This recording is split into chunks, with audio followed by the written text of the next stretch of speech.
Islam wishes from my beautiful town Pondicherry, and this is my workplace, Pondicherry Institute of Medical Sciences. Uh, at the outset, I would like to thank Dr. R.K. Mishra and the organizing committee to giving me an opportunity to present this topic on the role of diagnostic laparoscopy in infertility, a retrospective study.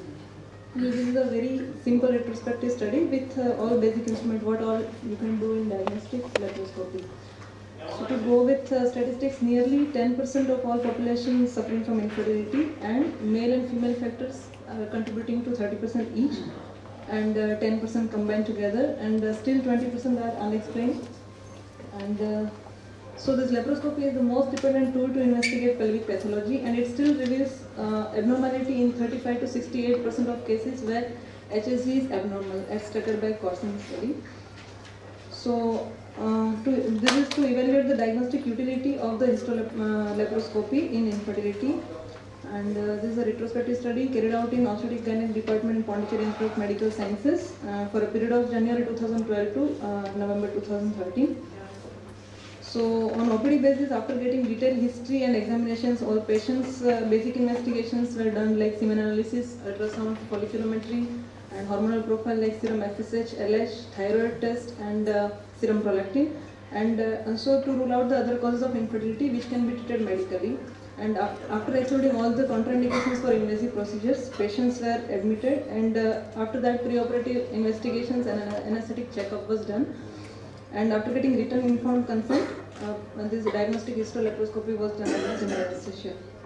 So in this 2-year period, totally 72% patients underwent this histolaparoscopy. Out of that, 51 patients were having primary infertility and 21 patients had secondary infertility. So going age distribution, most of the patients were 26 to 30 years of age group, and in primary infertility, 41% of patients were 21 to 25 years of age group. After that, trend is decreasing as age increases. And so mean age in our study from primary infertility group was 27.6 years, and in secondary infertility group was 29.5 years, which is comparable to other private medical college based study. And more than 35 years of age group were 4% in primary and 9.5% in secondary infertility group, which is quite lower as compared to the same study. The reason behind that can be explained because ours is a teaching institute, so catering most of the lower socioeconomic patient, and trends in that is early marriage and immediate childbearing bring them at earlier age, before 30 years of age.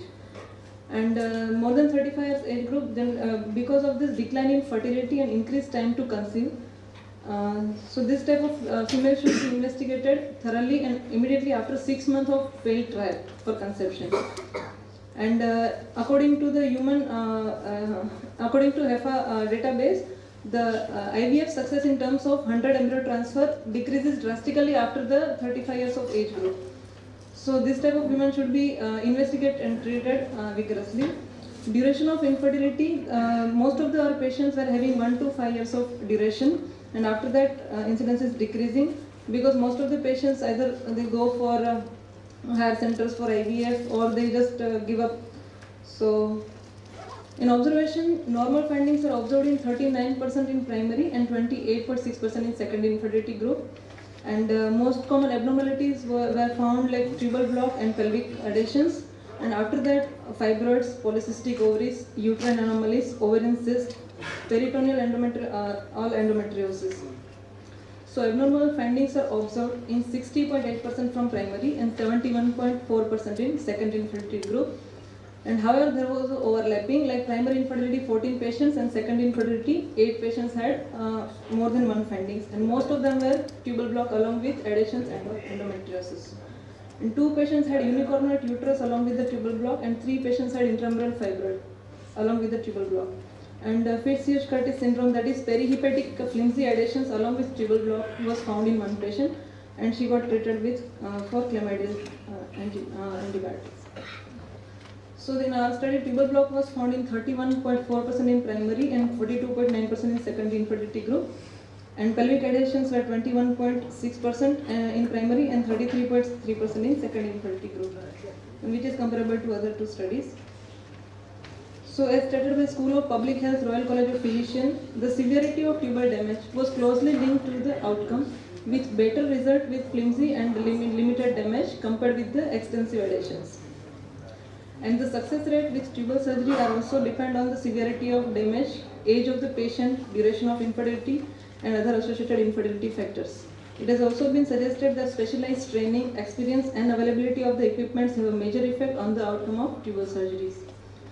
And however, to know the behavior and inner lining of mucosa, further new procedures are also available, that is fertiloscopy, that is transvaginal heteropelviscopy with diet test, with optional salpingoscopy and histoscopy. And that is alternative to laparoscopy, but here scope is introduced through the pouch of Douglas, so that chances of bowel and rectal injuries have been reported in several studies. And diagnostic accuracy still needs further evaluation as compared to HSG and laparoscopy. And this is a picture of this thing, fertiloscopy. And another one is phalloscopy. That is a visualization of the inner tube through the cornula. Transvaginal microendoscopy of the fallopian tubes. It has been suggested that it may be a more discriminatory test as compared to the laparoscopy, because in women with normal fallopian tubes at phalloscopy achieves higher spontaneous pregnancy rate, that is 27.6% as compared with the mild or severe endotubal lesions. And this is a picture of phalloscopy. However, it needs still further evaluation, and technical problems associated with this salpingoscopy needs it limits the use in day-to-day clinical based practice. And till now in our country it was tubal infections, tubal adhesions were the most common etiology, but recently I was going through a newspaper stated that nowadays there have been shifting trends from the infections to environmental toxin. And in infertile couples, 60% of that all factors are contributed by the male factors, and in female also nowadays it is polycystic ovaries and endometriosis is more common. And that is also supported by RCOG 2013 guidelines. In that it is stated male factors are responsible for 50% and endometriosis is responsible for 25 to 40% and ovulation disorder contributes 25%. So however, endometriosis incidence was less in our study, 5.9% and 19% in primary and secondary infertility. The same reason is given like in poor socioeconomic patient. Generally they come with poor hygiene and also chances of infections are more in that specific age, group of patients. And in medical treatment alone for endometriosis is inadequate because there may be a reduction in size but not complete resolution. And several studies like Barrett and Rogers stated that pregnancy rates after cystectomy, ovarian cyst, that is better than after cyst drainage and coagulation. But still some study also shows that excision and ablation are having comparable results. But generally in our institute the protocol is being followed. First we try cystectomy only. If it gets it's very large and it's difficult to remove, then only coagulation is being done. And before proceeding to surgery in any ovarian cyst patient, endometrioma can be diagnosed by this color Doppler, which shows the pericystic flow at the level of ovarian hilus. And in microlesions in peritoneal endometriosis, which can be diagnosed by near contact laparoscopy with high magnification and underwater heterolaparoscopy. PCOS in our study from primary infertility group was 15.7%, and surprisingly in secondary infertility group no PCOS was found. And it is the most common cause, ovarian cause. And according to RCOG 2013 guidelines, the laparoscopic ovarian drilling is the second line treatment following clomiphene resistance. So actual incidence of PCOS at our institute is much higher. It is around 30 to 35%. But generally we try medical management only first. If it fails, then only we take for laparoscopic ovarian drilling. Otherwise, if we find accidentally, then we do it. And as already my friend Dr. Veena Kumari said all about electrosurgical principles, so I will not go in detail. But in PCOS only I will just say that our aim of ovarian drilling is just to burn a little bit of stroma, not the follicle. Still some surgeons do the burning of follicle, but actual culprit is stroma.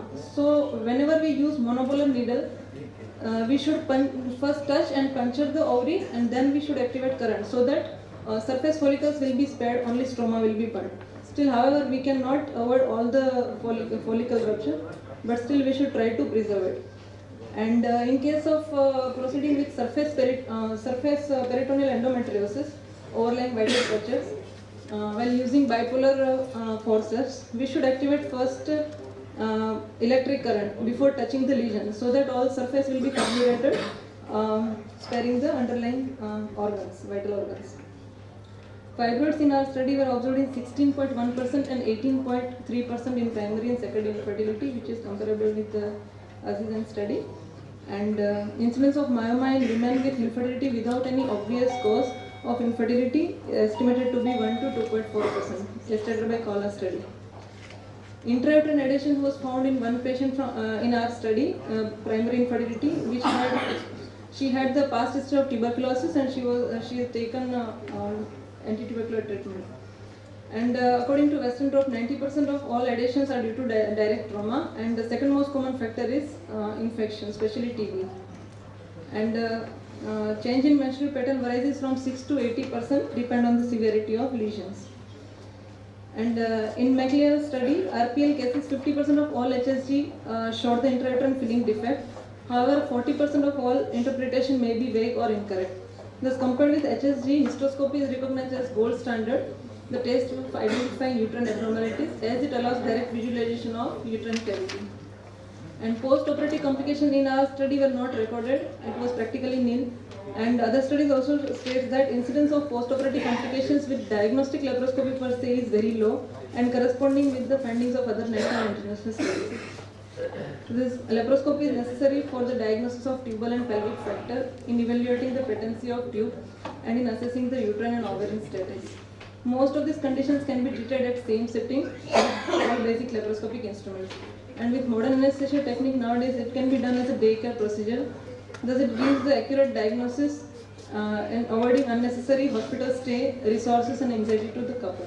Hence, the laparoscopy plays an important role in diagnosis of infertility and planning the management. And finally, at the end of the day, by whichever means you treat the patient, you get satisfied once the patient comes with the news of conception. Thank you.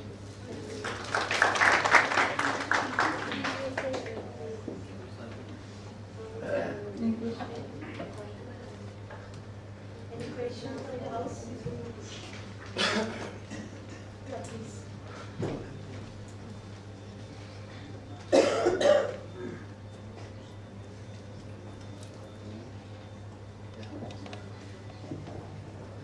I just wanted to be sure about the inclusion criteria that you have taken for your study.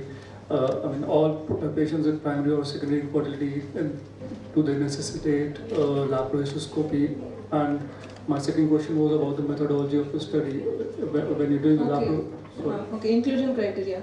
Actually, generally, whenever patient comes to OPD, we first rule out all the other causes which can be treated medically. We directly don't go for diagnostic laparoscopy. So first we do all the hormonal profiles, ultrasound, folliculometry, and we give the ovulation induction also for around 3 months. And then if we suspect any other thing, then we go for laparoscopic, diagnostic laparoscopy. So directly we don't go for diagnostic laparoscopy. Even in the presence of a normal HSG, a normal sonography, and no cause for suspicion on ultrasound, do you go for a laparoscopy before proceeding to IVF? So if it is a normal HSG, we definitely don't go. We just try for 6 months. We directly don't go for laparoscopy because the group of patient is totally different. So poor patient generally sometimes they can't afford also. So for those patients we do first HSG. The other question was on regarding the methodology. While you're performing laparoscopy, do you go first with the hysteroscope, or do you do laparoscopy first? No, we first do hysteroscopy, and after visualizing the inner uterine cavity, then we proceed for laparoscopy. I was just asking this because some of the people say that if you go into the peritoneal cavity, examine the pelvic anatomy first, you have a better understanding of while you go through the hysteroscope. I couldn't get it, sorry. I was just asking this because some of the people, they say that if you have examined the pelvis first, then when you do the hysteroscopy... Okay, so according to you, first laparoscopy should be done? No, even I according do to some hysteroscopy. people. Okay. Because when you do a chromoperturbation, then it alters, you cannot do a hysteroscopy later on. Actually, in our institute, protocol is first to go with hysteroscopy. I think I'll answer that question, that doubt you have. See, why we do a hysteroscopy first is in any event of a complication arising out of your diagnostic hysteroscopy, you can treat it under laparoscopic guidance. That's a very important factor. And this makes your, subsequently, if you're finding a lot of adhesions already on hysteroscopy, it gives you already an insight what you may be expecting at laparoscopy. That's a very important. Thank you. Or adhesives or anything already, we know anything is there, hydrosalpinx or anything, then we of course do first laparoscopy. But if it's a straight away diagnostic, then we do hysteroscopy. And you were asking when we should do initially or after 3 cycles or 6 cycles, you see the age of the female also. If the patient age is more than 35 years, then we don't try for the 6 cycles. Then we switch over to the laparoscopy after 2 or 3 cycles. Thank you. So whenever that is ruled out before doing ultrasound. So we first do ultrasound so that if patient is having any hydrosalpinx or any other pathology. So in that patients we do laparoscopy. So that depends on the situation. It differs patient to patient.